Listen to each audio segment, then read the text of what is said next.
ಪ್ರಜ್ವಲ್ ರೇವಣ್ಣ ಪ್ರಕರಣದಲ್ಲಿ ಅವರು ಫೋನಲ್ಲಿ ಮಾತಾಡ್ತಿರೋ ಫೋನ್ ಸೀಸ್ ಆಗಿದೆ, ಆದ್ರೆ ಅದನ್ನ ರೆಕಾರ್ಡ್ ಮಾಡಿರುವಂತ ಫೋನ್ ಆ ವ್ಯಕ್ತಿ ಯಾರು ಅಂತ ಏನಾದ್ರು ಬಹಿರಂಗ ಆಗಿದೆಯಾ? ನೋಡಿ, ಎಲ್ಲನೂ ಕೂಡ ನಾವು ನಿಮ್ಗೆ ಹೆಂಗೆ ಹೇಳೋಕ್ಕಾಗ್ತದೆ ಸರ್?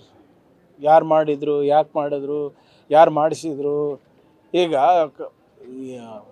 ಅಲ್ಲಿ ಕಾರಾಗೃಹದಲ್ಲಿ ಆಗಬಾರ್ದಂಥ ಚಟುವಟಿಕೆಗಳು ಆಗ್ತಾ ಇದ್ದರೆ ಅದನ್ನು ನಿಯಂತ್ರಣ ಮಾಡಲಿಕ್ಕೆ ನಮ್ಮದಾದಂಥ ಕೆಲವು ಸೂತ್ರಗಳನ್ನು ನಾವು ಬಳಸ್ಕೋತೀವಿ. ಅದನ್ನು ಕೂಡ ನಾವು ಹೇಳ್ಕೊತಾ ಹೋಗ್ಬಿಟ್ರೆ ಕಷ್ಟ ಆಗುತ್ತೆ. It is our duty to ensure conducive environment in the prisons. ಯಾರಿಗೂ ಸ್ವಲ್ಪ ಹಳೇದಿದೆ. ನಾನು ಜವಾಬ್ದಾರಿ ವಹಿಸ್ಕೊಳೋದಕ್ಕಿಂತ ಮುಂಚಿದ ವಿಡಿಯೋ ಇರೋದು. ಇದು ಒಂದು ಆರು ತಿಂಗಳ ಹಿಂದೆ ಇದೆ. ವೈಫೈಯಿಂದ ಬಳಕೆ ಅದು ಮಾಹಿತಿ ತಪ್ಪಿದೆ ತಮ್ಮದು. ಇಲ್ಲ, ನೋಡಿ, ಕೈಂಡ್ಲಿ ಎಕ್ಸ್ಕ್ಯೂಸ್ ಮೀ, ಅವೆಲ್ಲ ಮಾಹಿತಿಗಳು ನಾವು ಪಬ್ಲಿಕ್ನಲ್ಲಿ ಹೇಳೋಂಗೆ ಇಲ್ಲ. ಯಾರು ಕೊಟ್ಟರು, ಏನು ಕೊಟ್ಟರು, ಅವೆಲ್ಲನೂ ಕೂಡ ತನಿಖೆ ನಡೀತಾ ಇದೆ. ಅದು ತನಿಖೆ ನಡೆದಾದ್ಮೇಲೆ ಯಾರ್ಯಾರು ಇದಕ್ಕೆ ಸಹಕಾರ ನೀಡಿದ್ದಾರೆ ಅವ್ರ ತಲೆದಂಡ ಅಂತೂ ಆಗುತ್ತೆ. Officers are already suspended. We are going to have a digital infrastructure audit of all prisons.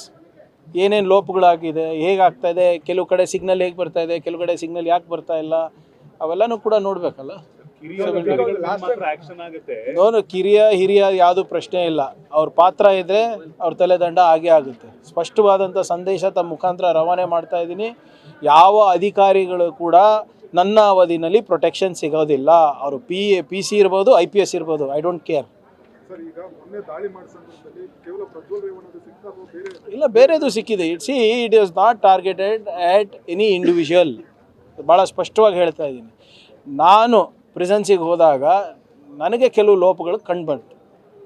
ಅದು ಸರಿನಾ ಇಲ್ಲ ಅಂತ ನೋಡಲಿಕ್ಕೆ ನಾನು ಒಂದು ತನಿಖಾ ತಂಡನ ರಚನೆ ಮಾಡಿ ನಾನು ಕಳಿಸಿದ್ದೆ. It has nothing to do with Prajwal Revanna or anybody else.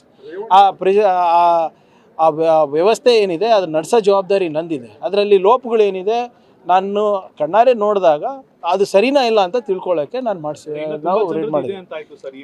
ನೋಡಿ, ಮೊಬೈಲ್ಗಳು ಭಾಳ ಇಲ್ಲ, ಬಟ್ ಏನು ಆಪ್ರೇಷನಲ್ ಲ್ಯಾಪ್ಸಸ್ ಇವೆ, ಕೆಲವು ಬೇಜವಾಬ್ದಾರಿತನ ಇದೆ. ಅವೆಲ್ಲನೂ ಸರಿಪಡಿಸುವ ನಿಟ್ಟಿನಲ್ಲಿ ಇದನ್ನು ನಾವು ಮಾಡಿಸಿರೋದು. HD ರೇವಣ್ಣ ಅವರ ಫೇಸ್ಬುಕ್ ಖಾತೆಯಲ್ಲಿ ಯಾಕೆ ದೇವೇಗೌಡರ ಕುಟುಂಬನ ಟಾರ್ಗೆಟ್ ಮಾಡ್ತಾ ಇದ್ದಾರೆ ಅಂತ ಒಂದು ಬರೆದಿದ್ದಾರೆ. ನೋಡಿ, ಅವ್ರ ಫೇಸ್ಬುಕ್ ಪೇಜಿಗೆಲ್ಲ ಎಲ್ಲ ಕಾಮೆಂಟ್ಸಿಗೂ ಉತ್ತರ ಕೊಡಬೇಕಲ್ಲ ನಾವು. ಈಗ ಅಲ್ಲಿರುವಂಥ ಪ್ರತಿಯೊಬ್ಬ ಕಾನ್ವಿಕ್ಟ್ ಕೂಡ ಅವರು ಇವರು ಅಂತ ಅಲ್ಲ, ಕಾನೂನಾತ್ಮಕವಾಗಿ ಹಿಡ್ದಿರ ನಾವೇನು ಫೋರ್ಸ್ ಮಾಡಿ ಇಡೋಕ್ಕಾಗ್ತದೆ ಅವರಿಗೆ? They have been proved guilty. ಕೋರ್ಟ್ನಲ್ಲಿ ಅವ್ರಿಗೆ ಶಿಕ್ಷೆ ಆಗಿದೆ. ಅದಕ್ಕೆ ತಾನೇ ಅವರಲ್ಲಿ ಜೈಲಿನಲ್ಲಿರೋದು. ಇದರಲ್ಲಿ ಟಾರ್ಗೆಟ್ ಆಗಿರೋದೇನು? ಇದು ನಿಜವಾಗ್ಲೂ ಇದರಲ್ಲಿ ಟಾರ್ಗೆಟ್ ಆಗಿರೋದು ಯಾರು? ಮಹಿಳೆಯರು. ಅವ್ರ ಬಗ್ಗೆ ಅನುಕಂಪ ಇಲ್ವಾ ಯಾರಿಗೂ? ನಮ್ಮ ಕಡೆ ಗಾದೆ ಇದೆ, ಮಾಡಿದುಣ್ಣೋ ಮಾರಾಯ ಅಂತ. ಅದು ಯಾರೇ ಇರ್ಬೋದು. ನಾನು ತಪ್ಪು ಮಾಡಿದರೆ ನಂಗೆ ಶಿಕ್ಷೆ ಆಗಲೇಬೇಕು. ಉಪ್ಪು ಕುಡಿದಿದ್ರೆ ನೀರು ಕುಡಿಲೇಬೇಕಲ್ಲ. ಸೊ ಇದರಲ್ಲಿ ಯಾವ ಈಗ ನೀವು ಯಾರ ಬಗ್ಗೆ ಸಿಂಪತಿ ತೋರಿಸ್ತಾ ಇದ್ದೀರಾ? ಯಾರ ಮೇಲೆ ಅತ್ಯಾಚಾರ ಆಗಿದೆ ಅವ್ರ ಮೇಲೆ ಸಿಂಪತಿ ಇಲ್ವಾ ನಿಮಗೆ? ಸೊ ದಯವಿಟ್ಟು ಇದು ರಾಜಕೀಯ ಅಲ್ಲ. ಇದು ಕಾನೂನಾತ್ಮಕವಾಗಿ ಅವ್ರಿಗೆ ಶಿಕ್ಷೆ ಆಗಿದೆ. ಅಲ್ಲಿ ಅವರೊಬ್ಬರೇ ಅಲ್ಲ, ಎಲ್ಲ ಯಾವ್ಯಾವ VIP ಗಳಿಗೆ ಕಾನೂನು ಏನು ಹೇಳ್ತದೆ, ಕೋರ್ಟ್ ಏನು ಹೇಳ್ತಾರೆ ಅದನ್ನು ಪಾಲನೆ ಮಾಡೋದು ನನ್ನ ಕರ್ತವ್ಯ ಆಗಿದೆ. ಅದನ್ನು ನಾವು ಮಾಡ್ತಾ ಇದ್ದೀವಿ ಅಷ್ಟೇ.